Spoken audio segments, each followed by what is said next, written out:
What I have here is a facsimile, which means a copy of the autograph manuscript for Messiah. An autograph manuscript is written down by the composer themselves. So this is a copy of Handel's personal score that he was creating in the summer of 1741 when he composed Messiah.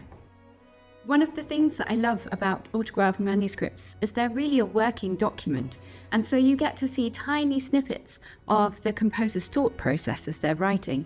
You see places where they changed their mind and scribbled something out or added something in. One of my favourite examples from Messiah is actually the instrumental moment called the Piva. If we look at the manuscript here, what we can see is that Handel started the section, and then much later he decided that he wanted it to be longer. In fact, he wanted it to be 3 times the length. So he pasted in this extra half page, literally using a flour and water paste.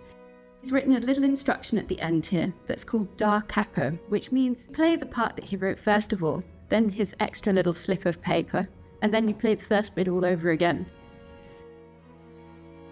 Another little place that I love where he changed his mind actually comes from Alleluia, which is probably the most famous part of Messiah.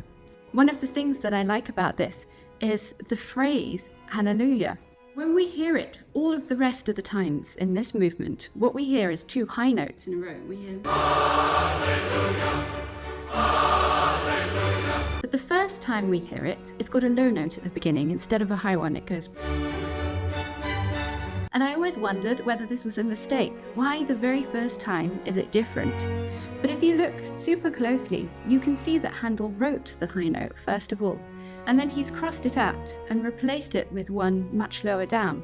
And what it does is it opens out the beginning of this phrase. So the very beginning of Hallelujah feels like a long phrase that grows, and it gives you this wonderful motif that we hear so many times through the rest of the movement. If I turn to the end of the first section, we can see this little date mark down here, the 6th of September. And Handel is very meticulous about marking his manuscripts with the dates that he starts and he stops writing them. If I turn right to the end, we can see that he's very grandly written, finished the oratorio, and the date, the 12th of September, 1741.